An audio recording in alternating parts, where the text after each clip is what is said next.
السلام علیکم ورحمۃ اللہ وبرکاتہ۔ الحمد للہ رب العالمین والصلاة والسلام علی رسولہ الامین، اما بعد۔ معزز سامعین، آج کے درس میں مسجد کے کچھ آداب، جب مسجد کو ہم تشریف لاتے ہیں کن چیزوں کا خیال رکھنا چاہیے، اس سلسلے میں کچھ باتیں انشاءاللہ رکھی جائے گی۔ مساجد یہ اللہ کا گھر ہے اور مسجد کو آنے والے یہ اللہ کے مہمان ہیں۔ جب کبھی مسجد آئے تو چند چیزوں کا لحاظ رکھنا چاہیے۔ مسجد کو گندگی سے پاک رکھنا، یہاں تک کہ اگر مسجد میں کوئی ذرہ تنکا بھی نظر آئے اسے اٹھا کر کوئی پھینکتا ہے تو اللہ تعالیٰ اس کا بھی اجر اسے دیں گے۔ حضرت عثمان بن عفان رضی اللہ تعالیٰ عنہ سے مروی ہے، رسول اللہ صلی اللہ علیہ وسلم نے فرمایا، من بنا للہ مسجدا بنى اللہ لہ مثلہ فی الجنہ۔ صحیح بخاری کتاب الصلاۃ کی یہ روایت ہے، اور یہ روایت صحیح مسلم، جامع الترمذی، سنن ابن ماجہ، مسند احمد، ابن خزیمہ، دارمی، بیہقی کے اندر موجود ہے۔ بڑی مشہور حدیث ہے، جو شخص اللہ کے لیے اللہ کا گھر بنائے گا، مسجد بنائے گا، اللہ اس کے لیے اس کے مثل جنت میں گھر بنائیں گے۔ اسی لیے مساجد کی تعمیر میں، مساجد کے کاموں میں بڑھ چڑھ کر حصہ لینا چاہیے، کیونکہ اس کا اجر اللہ تعالیٰ جنت میں ایک بہترین محل کی شکل میں عطا کرتے ہیں۔ حضرت عائشہ رضی اللہ تعالی عنہا سے مروی ہے، امر رسول اللہ صلی اللہ علیہ وسلم ببناء المساجد فی الدور ان تنظف و تطیب۔ رسول اللہ صلی اللہ علیہ وسلم نے محلوں میں مساجد کی تعمیر اور انہیں پاکیزہ خوشبودار رکھنے کا حکم دیا۔ یہ سنن ابو داؤد کی حدیث ہے، کتاب الصلاۃ کی، مسند احمد اور جامع الترمذی کی ہے۔ تو اس روایت سے معلوم ہوا کہ مساجد کو پاک رکھنا ہر ایک مسلمان کی ذمہ داری ہے۔ صرف مساجد کے ذمہ داروں کی ذمہ داری نہیں ہے، بلکہ مساجد میں جتنے آنے والے افراد ہیں ان کی سب کی ذمہ داری ہے کہ مساجد کو پاک رکھنا اور خوشبودار رکھنے کی کوشش کرنا۔ اسی طریقے سے ایک اور روایت ہے حضرت سمرہ رضی اللہ تعالیٰ عنہ کی، رسول اللہ صلی اللہ علیہ وسلم نے ہمیں محلوں میں مساجد بنانے، ان کی بناوٹ کی اصلاح کرنے اور انہیں پاکیزہ رکھنے کا حکم دیا۔ تو ان تمام روایتوں سے پتہ چلا کہ مساجد کو پاک صاف رکھنا ہر ایک کی ذمہ داری ہے۔ یقیناً جتنے بھی مساجد جہاں کہیں ہو، جو مساجد کی خدمت میں لگے ہوئے ہیں، ہماری ذمہ داری ہے کہ ہم ان کے حق میں دعا کریں اور ان کا ہر ممکن طریقے سے ساتھ دیں۔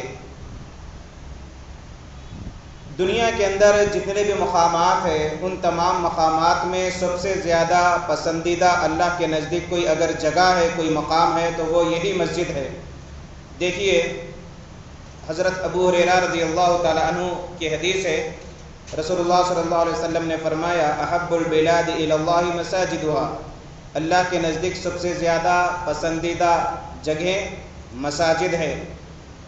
تو جب مسجد کو آئے تو پھر مسجد کے ادب کا لحاظ رکھے، اور خاص طور پر وضو خانہ، طہارت خانہ، اس کو پاک صاف رکھنے کی کوشش کرے، اور وضو کرتے وقت پانی کا ضرورت سے زائد استعمال نہ کرے، کیونکہ یہ اسراف کے اندر آتا ہے۔ اسی طریقے سے مسجد کے لیے، مسجد کو جب آئے تو بدبودار چیزیں کھا کر آنے سے بچنا چاہیے، جیسے گٹکا ہے، سگریٹ، بیڑی وغیرہ وغیرہ، یہ تمام ممنوعہ چیزیں ہیں۔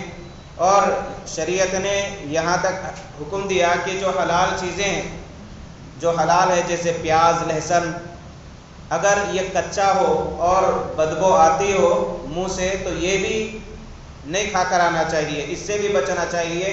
تو اندازہ لگائیے، جو چیزیں حلال ہے اور وہ بدبودار ہے تو شریعت نے اس سے منع کیا، تو جو چیزیں ناجائز ہے ممنوع ہے، حرام ہے، ان سے بدرجہ اولا بچنا بہت زیادہ ضروری ہے۔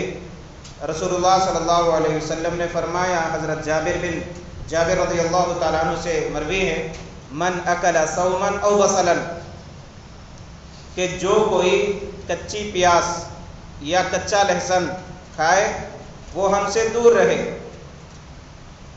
اور فرمایا کہ ہماری مساجد سے دور رہے اور اپنے گھر بیٹھا رہے۔ تو اتنی وعید آئی ہے کہ اللہ کے نبی صلی اللہ علیہ وسلم نے ناراضگی کا اظہار کیا کہ ایسے لوگوں کو مسجد آنے سے گھر میں رہنا بہتر ہے جو بدبودار چیزیں کھاتے ہیں، جس سے جب مسجد کو آتے ہیں، کیونکہ مساجد میں جنات بھی رہتے، عبادت کرتے، فرشتے بھی رہتے ہیں، جن چیزوں سے انسان کو تکلیف پہنچتی ہے وہ تکلیف دوسرے مخلوقات جیسے جنات ہیں، فرشتے ہیں، انہیں بھی ویسے ہی تکلیف پہنچتی ہے۔ تو اس سے اجتناب کرنا چاہیے، کیونکہ یہ اللہ کا دربار ہے۔ پاک صاف ہو کر اپنے منہ کو صاف ستھرا کرانا چاہیے۔ دیکھیے صحیح بخاری کی یہ روایت ہے، یہ حدیث صحیح مسلم میں ہے، ابو داؤد کے اندر ہے، ترمذی کے اندر ہے، ابن ماجہ میں ہے، مسند احمد، سنن نسائی، بیہقی، ابن خزیمہ، ان تمام احادیث کی کتابوں میں اس کا ذکر موجود ہے۔ جب مسجد کے لیے آئے تو دعا پڑھ کر آنا چاہیے، کیونکہ احادیث کے اندر کچھ دعائیں بتلائی گئی۔ سیدھا پیر ڈال کر مسجد کو آئے، اور مسجد کے لیے جب آئے تو کوئی بھی قیمتی چیز کھلی نہ چھوڑ دے کہ بعد میں تکلیف اور پریشانی اٹھانی پڑے، اس کی حفاظت کے ساتھ آئے۔ اللہ کے نبی صلی اللہ علیہ وسلم نے یہاں تک حکم دیا کہ جب مسجد کو آئے اور اونٹ کو اگر لائے تو باندھو، پھر اللہ پر بھروسہ کرو، اور جب مسجد کو آئے تو اپنی گاڑیوں کی پارکنگ کا خاص خیال رکھے، نیچے جگہ رہتی ہے سیلر میں وہاں پر رکھے، یا بالکل دیوار سے لگا کر رکھے۔ ایسا نہ ہو کہ ہمارے آنے کی وجہ سے، ہماری غلط پارکنگ کی وجہ سے آنے جانے والوں کو تکلیف ہو، اور ڈبل پارکنگ سے تو حتی الامکان بچے۔ جب مسجد کو آئے تو یہ دعائیں بتلائی گئی، اعوذ باللہ العظیم بوجہہ الکریم وسلطان القدیم من الشیطان الرجیم، جیسا کہ صحیح ابو داؤد کتاب الصلاۃ کے اندر یہ روایت موجود ہے۔ اسی طریقے سے بسم اللہ والصلاۃ والسلام علی رسول اللہ، یہ بھی ایک دعا بتلائی گئی۔ اسی طریقے سے ایک اور دعا جو مشہور ہے، ہم تمام جانتے ہیں، اللہم افتح لی ابواب رحمتک، کہ اے اللہ میرے لیے رحمت کے دروازے کھول دے۔ اتنے پیارے الفاظ ہیں اس کے، اور یہ دعا سنن ابو داؤد، سنن نسائی، سنن دارمی کے اندر یہ 3 دعائیں بتلائی گئی۔ جب مسجد سے نکلے تو یہ دعا پڑھے، اللہم انی اسألک من فضلک، اللہم اعصمنی من الشیطان الرجیم، جس کا ذکر سنن ابو داؤد، ابن حبان، صحیح مسلم اور دیگر کتابوں میں موجود ہے۔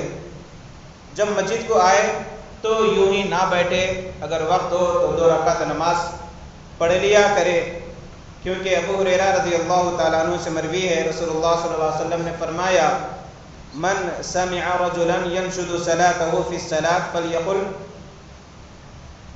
اذا دخل احدكم المسجد فلا يجلس حتى يصلي ركعتين۔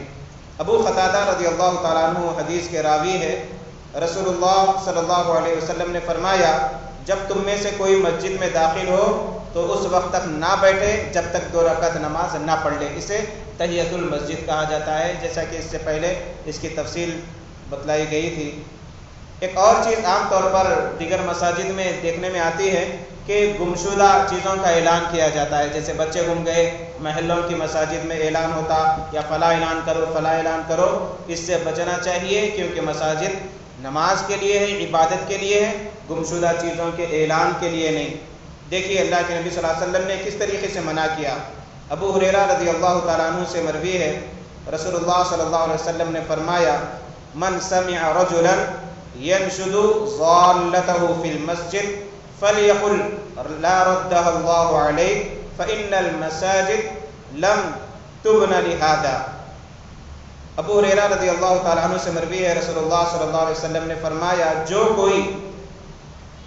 کوئی آدمی کسی مسجد میں اپنی گمشدہ چیز کا اعلان کرے تو وہ کہے سننے والا، لا ردہ اللہ علیک، اللہ وہ چیز تجھے نہ لوٹائے، یعنی ایک معنی کے بدعا کے الفاظ ہیں کہ وہ چیز تجھے نہ ملے۔ کیونکہ مسجد اس مقصد کے لیے نہیں بنائی گئی، تو اس سے احتیاط کرنا چاہیے۔ دوسرے اور طریقے ہیں اعلانات کرنے کے، اسی طریقے سے مساجد میں خرید و فروخت سے بھی منع کیا گیا، اور اگر کوئی مسجد میں کاروبار کرتا ہے، کوئی چیز بیچتا ہے، تو اللہ کے نبی صلی اللہ علیہ وسلم نے اس کے لیے بھی سخت الفاظ استعمال کیے۔ ابو ہریرہ رضی اللہ تعالیٰ عنہ سے مروی ہے، رسول اللہ صلی اللہ علیہ وسلم نے فرمایا، جب تم مسجد میں کسی شخص کو خرید و فروخت کرتے ہوئے دیکھو تو اسے کہو لا اربح اللہ تجارتک، اللہ تمہارے کاروبار میں نفع نہ دے۔ یہ بھی ایک قسم کے بدعا کے الفاظ ہے۔ یہ جو روایت ہے جامع الترمذی کی روایت ہے، سنن نسائی ابن خزیمہ کی روایت ہے۔ اسی طریقے سے اوپر جو گمشدہ چیز کے اعلان کی ممانعت کی جو حدیث ہے، وہ بھی تقریباً احادیث کی مختلف کتابوں میں، صحیح مسلم، سنن ابو داؤد، سنن ابن ماجہ، مسند احمد، ابن خزیمہ، بیہقی۔ لیکن تعجب ہوتا ہے مساجد والوں پر کہ اتنے احادیث کے اندر وضاحت موجود رہنے کے باوجود پھر بھی